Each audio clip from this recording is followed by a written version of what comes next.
everybody, Nikki D here, ready to make you one of our favorites. If it's an Instant Pot, it's almost always a favorite. But this is a quick and simple chicken recipe. If you're rushed for time, if you want something that tastes hearty, it's a comfort food, reminds you of Grandma, because this reminds me of my grams. How about a nice chicken with rice recipe? Rice, yum. I happen to use a jasmine rice for this. I use a brown rice. Believe it or not, there is a brown jasmine rice, and I just love that little bit of a nutty flavor, and I love the texture of jasmine rice. Some chicken thighs. We use our breast skins off, but you don't have to. You can use chicken breast too. Chicken's good. I just like the fact that a thigh has a little bit more taste to it, so I use the thighs. 1/4 tomatoes. Chop up 3 carrots. 2 cups of rice. I used 8 cloves of garlic because you guys know how I feel about garlic. You could use 6, don't use less than 6. Oh, my pot is steaming. I'm gonna go ahead and pop these in while I'm telling you what else is in it and get them sauteing. So you wanna saute your chicken thighs. The whole recipe is on the blog at 5dog.farm, and you can download the recipe there. It really is tasty. I made this, I always test my recipes first. And I kind of wanted something that just reminded me of my grams. And this was it. The rest of the items are a tablespoon and a half of soy sauce, 1 tablespoon of Worcestershire sauce, and some tomato paste. And what really reminds me of my grams is the bay leaf. We had a bay tree in our backyard. And as a kid growing up, you go out to the bay leaf tree, you pick a bay leaf, and it went in almost any stew, soup, pot roast, pork roast, you name it, spaghetti sauce.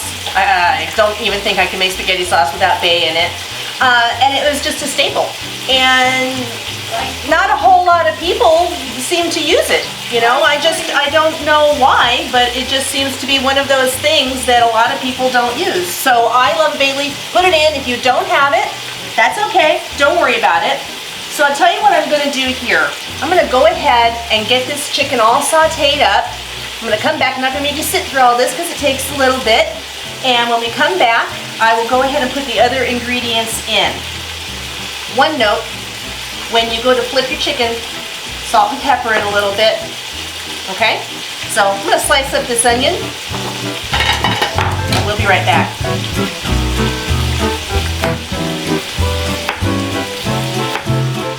All right, we're back with Gigi. She smelled it. She decided to come see what's cooking. So, chicken and rice. So we've got this browned off. Now you're going to see me take it out. And if you're looking closely, no, the chicken's not cooked all the way full. All the way through,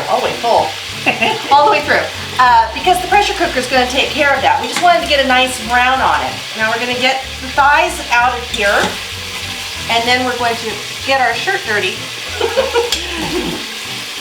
And then we're going to add all the things that makes this taste like Graham.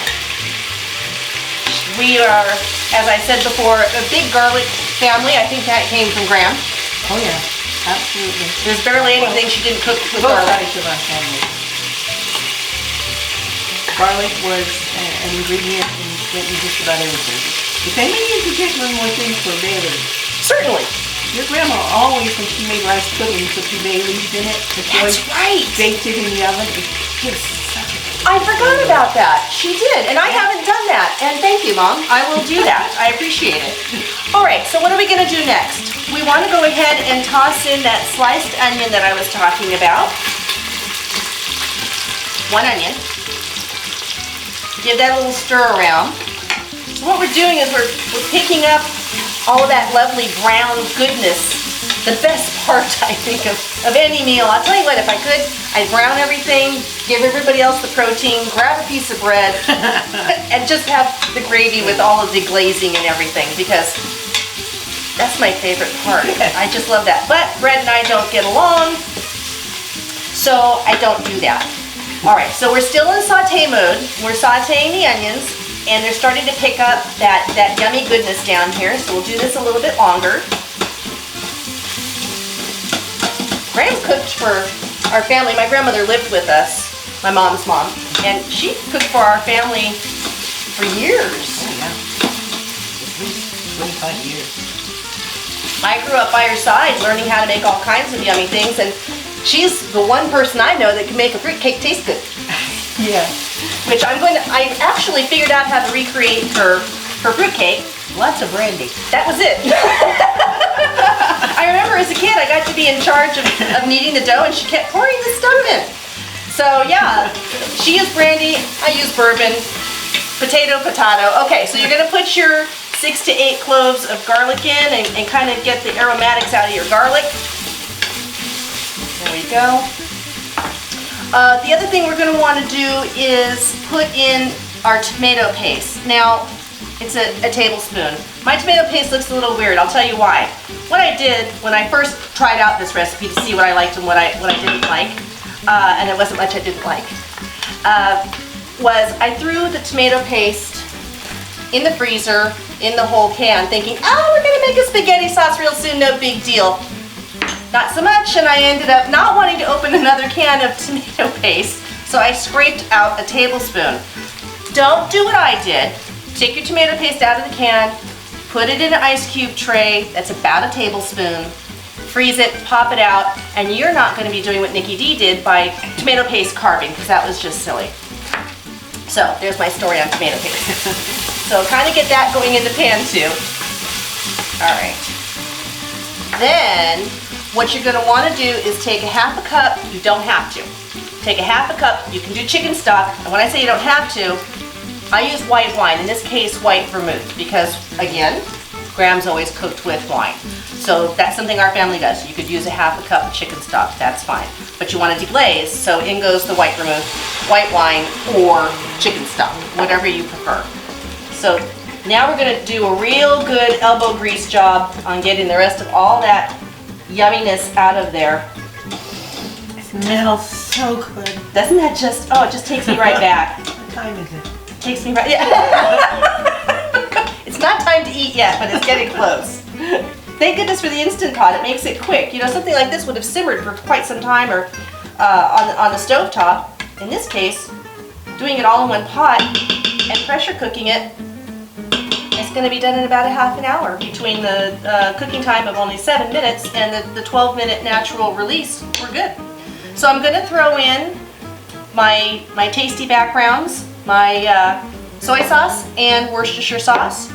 True story, every time I go to the store, if I only have one bottle of Worcestershire sauce left, Mr. Blue Jeans always makes fun of me because I immediately grab 2 more bottles. If I open the last bottle, there are going to be 2 more right away behind it. I adore Worcestershire. Oh, yeah. I put it in Very flavorful. dips. I'll cook it. I put it in almost everything. Sort of like bay leaf, which you're going to put in now too. So pop your bay leaf in there.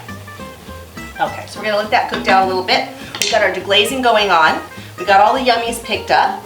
So what we're going to do now is we're going to take the chicken that we had and we're going to layer it. You want to do it in this order. And again, the recipe will be on the blog, so you can go ahead and download that recipe from 5dog.farm.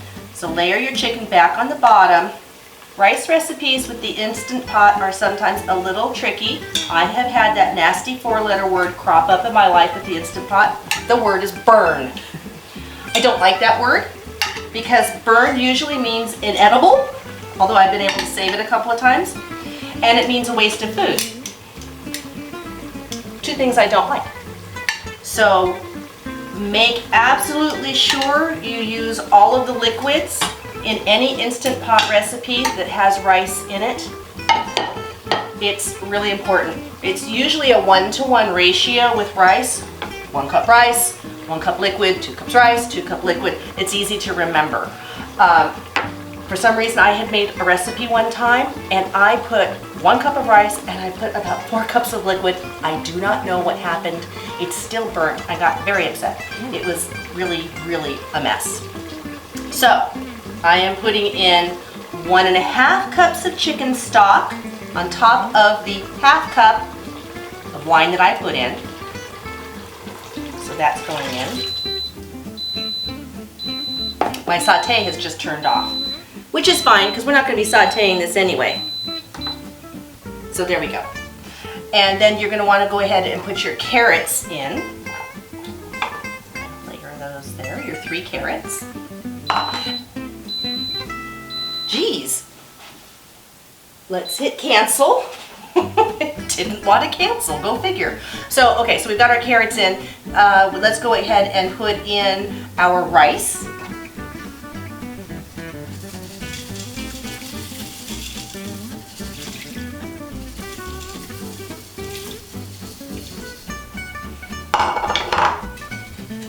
Make sure the rice kind of gets down in there. You could probably put the rice in and then put the stock on top. That way you're sure that the rice gets covered with liquid, but you know, the Instant Pot was beckoning, so there you have it. Layer your quartered tomatoes on top. You don't have to chop them because by the time this is done, they're gonna fall apart anyway when you go to scoop it out, so you don't have to go to the extra effort of chopping up your tomatoes. These are the last that we have from the farm.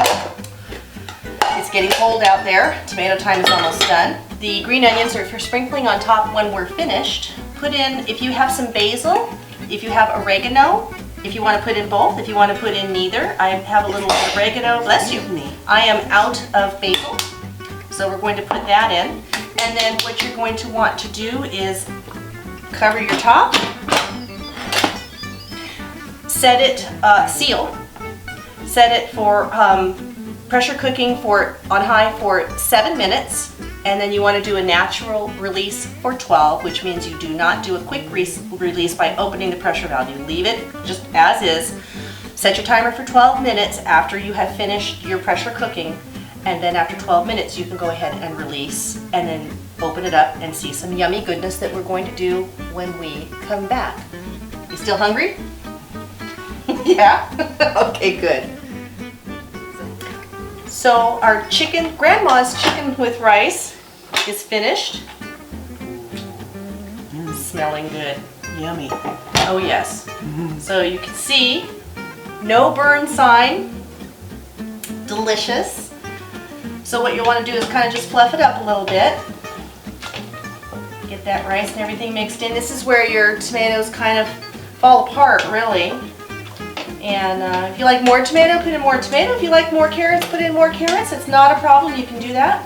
As you stir it around here, you can break up your chicken so it comes into pieces, or you can be careful, work around your chicken bits and leave them in larger pieces. I kind of like them broken up myself. You getting both hands ready, Gigi? No, I'm getting a ladle. Oh, that's probably a good idea. I wasn't thinking. All right, Gigi to the rescue. Okay, so get a ladle, or have Gigi get you a ladle. I'll take out a little bit, here you go. Yeah, that's looking good. And then, optional, little bit of green onion. Would you like some green onion? Okay, a little bit of green onion on top, if you like. I'm a hot sauce person, so I'll probably be putting hot sauce on this later because this is dinner tonight. All right, let's see. Now it's steaming hot, but we're gonna see what we think. Oh, that chicken just, look at that. It just falls apart. It just falls apart. Oh. Delicious, so flavorful. It's hard to place the flavors, and that's not always a bad thing, but you know that Worcestershire and that soy sauce is in the background giving it a heartiness that wouldn't be there if you didn't put that in. Super delicious. Yeah. Now you could add more salt, especially with rice or potato recipes. Sometimes a little extra salting is necessary. In this case, I used. Perfect. Thank you. I used a chicken stock that wasn't unsalted, so I think we're good. I just salted salt and peppered the chicken when it was sauteing, and I think we're good there. Absolutely. Oh. It's gonna be a good dinner tonight. Okay, sorry. I'm hungry. It's been a big day, and I'm hungry. Fantastic. And I really like the bit of a crunch that the green onions lend to it. Even though it has onion in it, that crunch and the green color, you know what else would be good in here? Peas. Yes. I love peas. So you can throw those in too if you happen to have some. So there you have it. Grandma's, as good as Grandma's chicken and rice. The recipe will be up on the blog at 5dog.farm. If you like this recipe, if you like the channel, Gigi and I would love you to subscribe, hit like, make a comment, let us know that you're out there. Really enjoy doing these for you. And in the words of a world famous chef, bon appetit! My hero. So you all have a great day. Hope you make this. Let us know if you do. This is Nikki D and Gigi. We'll talk to you soon. I love you, child. I didn't pat the chicken first. I should have pat the chicken. Chicken. Oh, this is really good.